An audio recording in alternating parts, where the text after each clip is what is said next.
Hi guys! Welcome back to the channel. And for today's video, gagawa tayo ng DIY calendar for 2025. Since malapit na matapos ang Pinoy Big Brother Gen 11, gagawa natin ito ng customized calendar at ang beanie na pinakasikat ngayon na girl group sa Pilipinas. Una natin gagawin ay mag-open ng Word document at ang layout size ay A4 at iset ang orientation into landscape. Maglagay lang ng kahit anong picture na inyong gusto at iset ito sa 7.85 by 11. Naglagay lang din ako ng maliit na margin sa itaas at ibaba. Sa pagprint naman natin, iset yung document size into A4, paper type Epson Matte, quality high. And then for more options, custom advanced.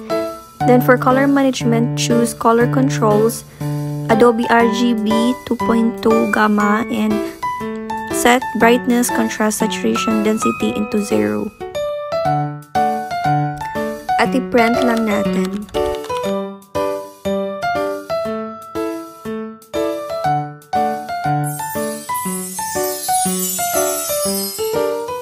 At same lang din ang ginawa ko dito sa beanie banner natin.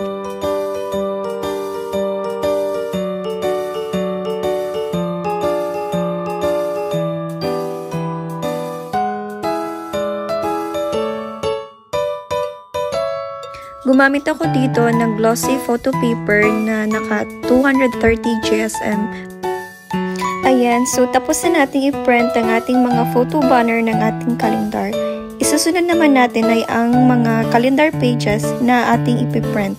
Dito, nag-open lang ako ng Word document na naka A4 layout size at naka landscape orientation.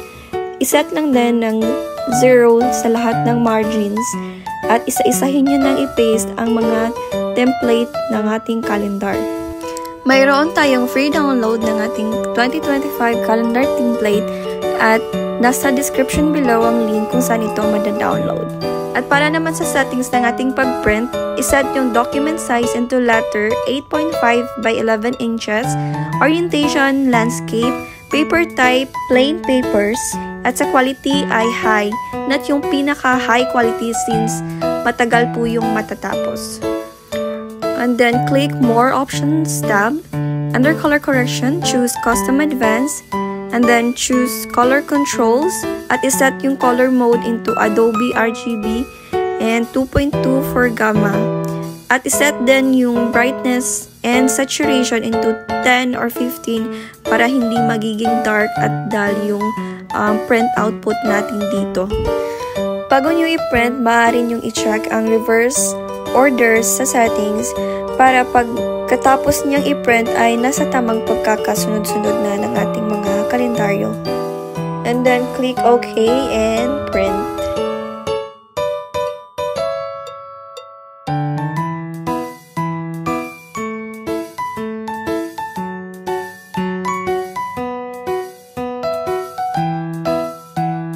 Ayan guys, so tapos na natin i-print ang ating mga calendar pages at yung banners. So, dito naman tayo sa pag-a-assemble ng ating calendar. Una nating gagawin ay ilalaminate natin yung mga photo banner para mas maging matibay at mas matingkad ang mga kulay nito. Gumamit ako dito ng cold laminating film na naka broken glass hologram design. At gumamit lang ako ng laminator. Para sa mga gustong magkaroon ng ganitong design ng cold laminating film, ilalagay ko na lang po sa description below ang link kung saan ito mabibili. Ayan, so tapos na natin i-laminate ang ating banner. Kung wala naman kayong laminator machine, maaari kayong gumamit ng squeegee or kahit anong panghagod na maaari nyong gamitin. Ayan, so mas nagiging matingkad at nagiging makulay ang ating photo banner dahil sa photo top na ating ginamit. Next ay gugupitin na natin ang magkabilang gilid ng ating mga photo banner. Sa left and right lang guys itong ikakat para magkasing haba sila ng ating mga calendar pages na naka short size band paper. Make sure din na nasa tamang pagkakasunod-sunod ang ating mga calendar pages. At para ma-assemble ang ating photo banner at calendar pages ay gumamit ako dito ng long arm stapler.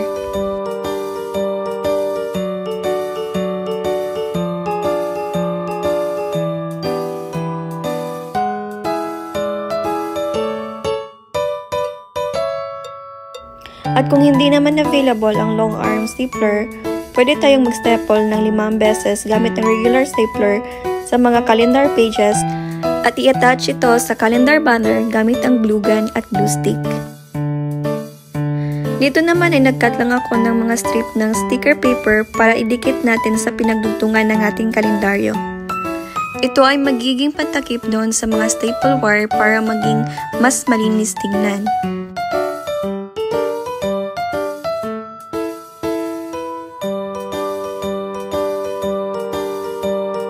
Naglagay din ako sa pinagdugtungan natin sa likod para mas maging matibay ang ating kalendaryo. At gupitin lang ang mga sobrang sticker paper.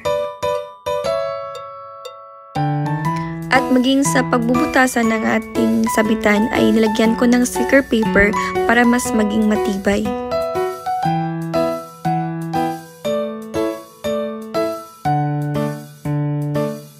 Dito naman ay gumamit ako ng puncher para butasan ng ating mga banner. Gumawa lang ako ng 2 butas sa gitna at gumamit naman ako dito ng eyelet puncher para sa ating sabitan. At kung wala pa kayo nitong eyelet puncher ay lalagay ko na lang sa description below kung saan ito mabibili.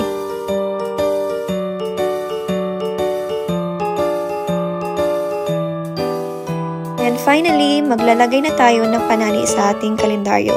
Gumamit lang ako dito ng yarn at kahit anong panali ay pwede naman. So ayan guys, tapos na ang ating customized calendar na 2025. Hopefully nakatulong to na video sa paggawa nyo ng customized calendar for 2025. That's it guys. Thank you so much for watching. And if you like this video, please like and subscribe to my channel for more videos coming.